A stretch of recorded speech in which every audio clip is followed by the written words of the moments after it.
Bismillahirrahmanirrahim. Alhamdulillahi ala ihsani wa syukru lahu ala taufiqihi wa amtinani. Wa ashhadu an la ilaha illallah wahdahu la syarika lah ta'ziman li sya'nihi. Wa ashhadu anna nabiyyana Muhammadan abduhu wa rasuluh sallallahu alaihi wa ala alihi wa ashabihi wa sallama tasliman mazida. Alhamdulillah, kita ucapkan syukur kepada Allah Subhanahu wa taala yang telah memberikan kita nikmat sehat, yang telah memberikan kita kesempatan untuk mempelajari hadis, yang telah memberikan kita kesempatan untuk memperdalam ilmu agama, mencari ilmu. Allah Subhanahu wa taala ketika menginginkan perubahan besar itu dimulai dengan ilmu. Bagaimana Allah Subhanahu wa taala menurunkan ayat pertama, wahyu pertama yang turun kepada Nabi, bunyinya apa? Iqra, baca. Baca. Dan membaca adalah salah satu pintu mendapatkan ilmu. Maka mencari ilmu ini bukan untuk siapa-siapa, bukan untuk apa-apa selain karena kita ingin memperbaiki diri, karena kita ingin merubah yang tadinya tidak tahu menjadi tahu. Banyak hal yang ketika tidak diiringi ilmu tidak bernilai, tetapi ketika mengetahui ilmunya berubah menjadi bernilai. Minum misalnya setiap hari kita lakukan. Banyak orang di luar sana minum hanya untuk memenuhi kebutuhannya supaya tidak haus. Tetapi orang yang berilmu minum untuk apa? Supaya kuat untuk beribadah. Kemudian ketika dia meminum dengan tangan kanan, memulai dengan basmalah, kemudian tidak bernafas di dalam gelas dan meminum dalam 3 kali tegukan. Sama-sama minum, sama-sama menghilangkan haus. Hanya bedanya orang yang berilmu bisa menjadikan hal yang biasa menjadi luar biasa. Nah, kembali kita lanjutkan pembacaan kitab Riyadhus Shalihin karangan Imam Nawawi rahimahullahu taala. Semoga Allah Subhanahu wa taala mengampuni beliau, kedua orang tuanya, guru-gurunya dan kaum muslimin seluruhnya. Beliau rahimahullahu taala berkata, "An Abi Thabit wa qila Abi Sa'id wa qila Abil Walid Sahl bin Hunayf wa huwa Badri radhiyallahu anhu anna an-nabiy sallallahu alaihi wasallam qala man sa'ala Allah ta'ala asy-syahadah bisidqin ballaghahu Allah manazil asy-syuhada wa in mata ala firashihi." Dari Abi Thabit, dan dikatakan juga kunyahnya adalah Abi Sa'id. Juga sebagian yang lain mengatakan kunyahnya Abi Al-Walid. Nama aslinya siapa? Sahl bin Hunayf. Sahl bin Hunayf adalah salah seorang Ansar, sahabat Nabi berasal dari Madinah. Kemudian beliau memiliki beberapa kunyah. Mungkin karena beliau memiliki banyak putra, sehingga banyak diriwayatkan disebut namanya kunyahnya Abu Thabit, Abu Sa'id, Abul Walid. Bahkan yang lainnya ada yang menyebutkan juga kunyahnya yang lain Abu Sa'ad, Abu Abdillah dan Abul Walid. Maka misalnya Ustaz Nurdin itu bisa Abu Nauf, bisa Abu Nayyif, bisa Abu Kaisah ya. Jadi sesuai dengan nama-nama anaknya.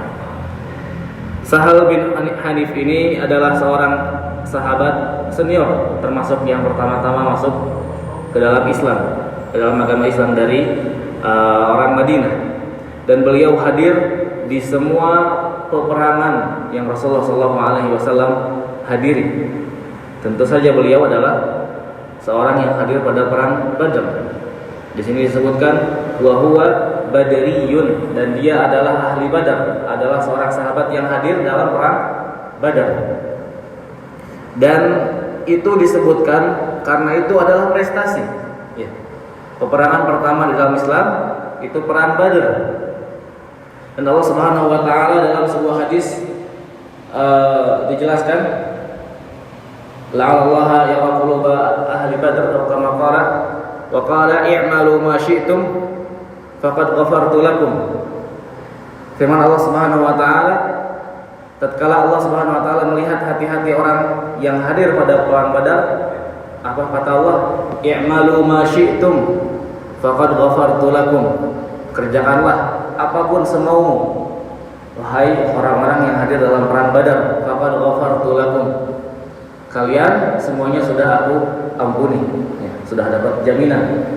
Sok ngapain aja, ya, sudah diampuni dosanya. Tetapi sekalipun mereka ahlu Badar mendapatkan fadilah ini, tidak ada satupun yang dengan sengaja melakukan kemaksiatan, ya, berbanding jauh dengan kita.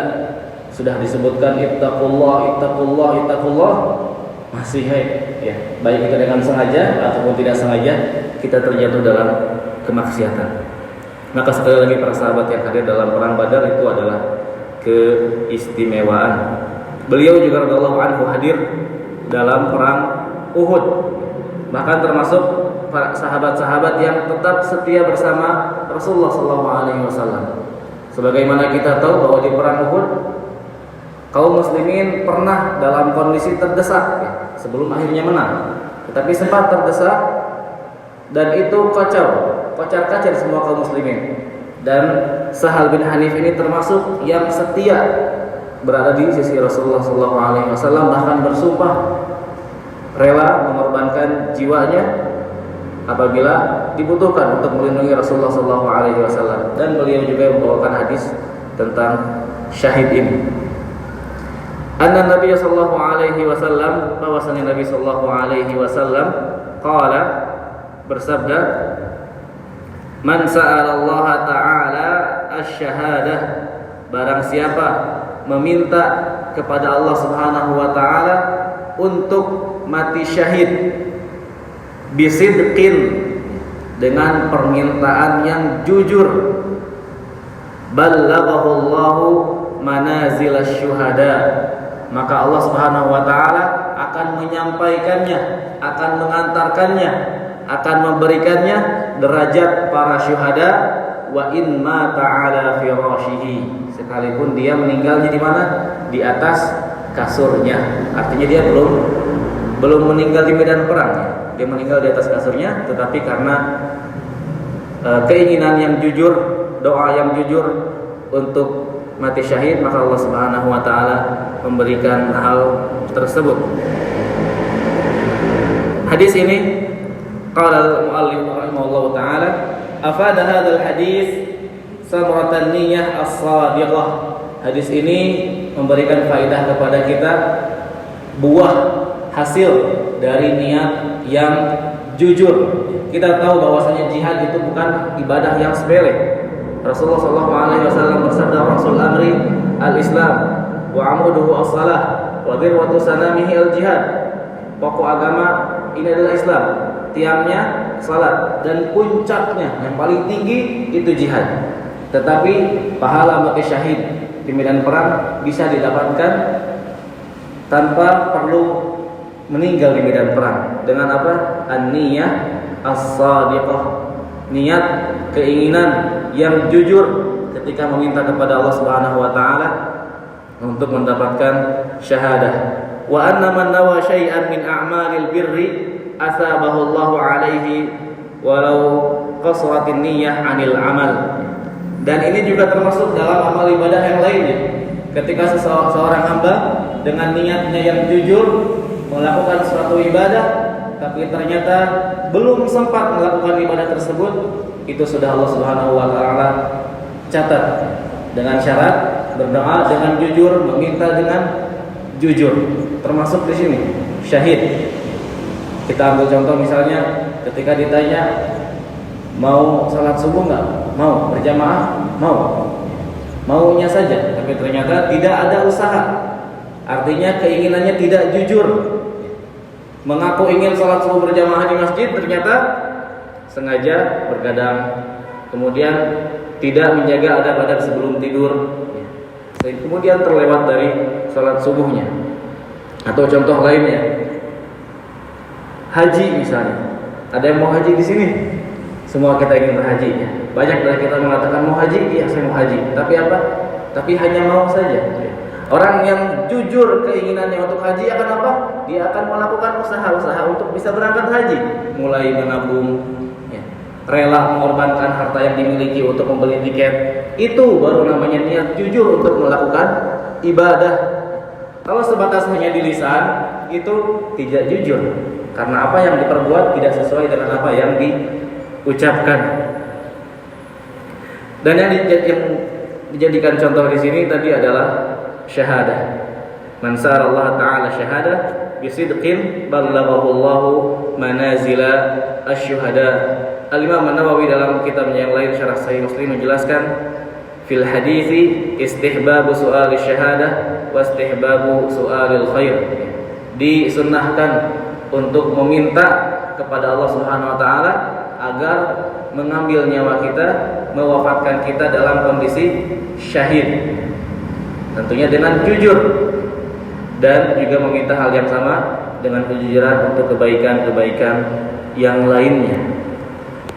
Negara kita alhamdulillah aman, maka tidak ada kemungkinan untuk perang dengan kondisi seperti ini. Tetapi syahid bukan hanya berperang di medan perang. Jangan menyangka diri kita siap untuk berkorban di medan perang.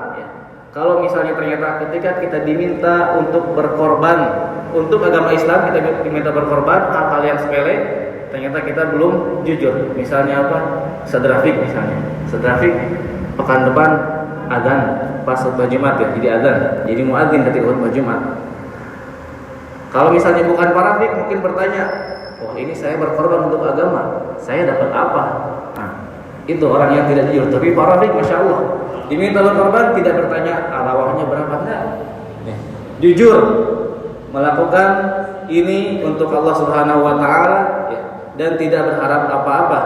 Sekali lagi, memang negara kita masih aman, tapi bisa dijadikan gambaran ketika dalam kondisi aman saja kita diminta berkorban untuk agama Islam, kita masih berat, maka apalagi ketika kita diperintahkan untuk jihad fi sabilillah. Nah, balaghahu manazil asy-syuhada. Dan syahid, orang yang dihukumi mati syahid di dalam Islam setidaknya ada 3 jenis. Yang pertama, syahidun fid dunya. Yang kedua, syahidun fil akhirah. Yang ketiga, syahidun fid dunya wal akhirah. Yang pertama, syahid di dunia. Artinya di dunia, di mata manusia, di mata hamba-hamba yang lain, dia adalah orang yang syahid.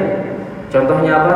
Contohnya adalah apa yang Nabi Shallallahu Alaihi Wasallam jelaskan, bahwasanya di antara 3 orang yang pertama kali dilemparkan ke dalam neraka, salah satunya apa? Adalah seorang Muslim yang berperang di jalan Allah, kemudian mendapatkan mati syahid. Tapi niatnya apa? Supaya disebut sebagai pahlawan, supaya disebut sebagai tokoh, supaya disebut sebagai syahid oleh orang-orang di sekitarnya. Maka kita jangan aneh ketika ada orang rela berkorban untuk caper. Kita jangan aneh. Orang rela misalnya mengeluarkan harta supaya dibilang dermawan, orang rela bergadang supaya dibilang kerjanya maksimal.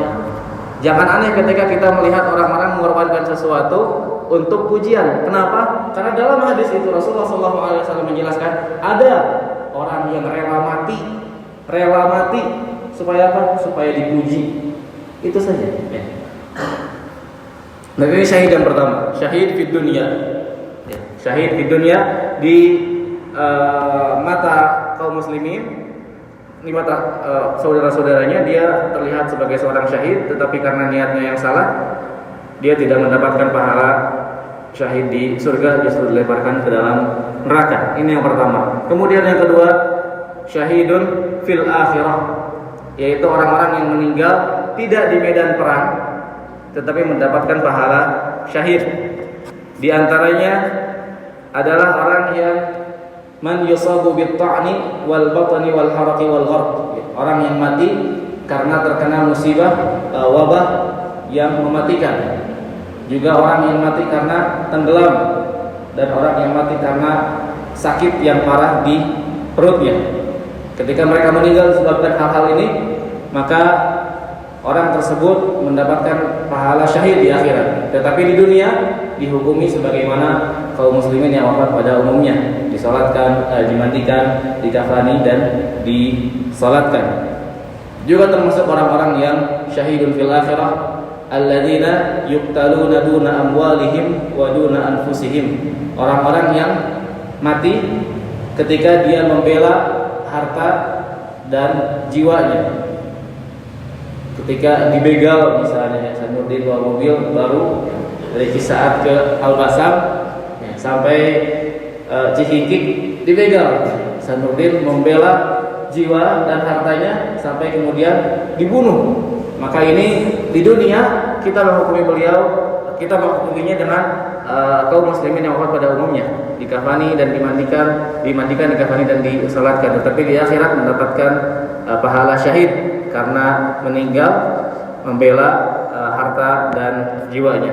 Kemudian termasuk yang syahidun fil akhirah juga man qutila dzulman, yang dibunuh secara zalim. Artinya tidak bisa membela, tidak bisa apa-apa, kemudian dibunuh secara zalim oleh orang lain, itu juga termasuk syahidun fil akhirah. Dan yang terakhir, dan itu yang paling mulia, adalah syahidun fid dunya wal akhirah. Orang yang syahid di dunia dan di akhirat, yaitu orang-orang yang berjihad di jalan Allah, ikhlas karena Allah, tidak menginginkan kecuali kemenangan bagi agama Allah atau kemenangan bagi dia, yaitu syahid.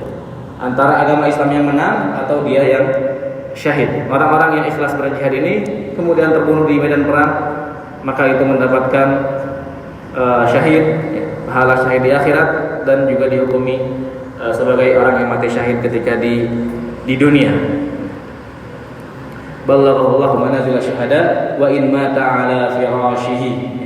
Dan tadi bahwasannya bukan hal yang mudah, bukan hal yang ringan untuk bisa mendapatkan pahala syahid.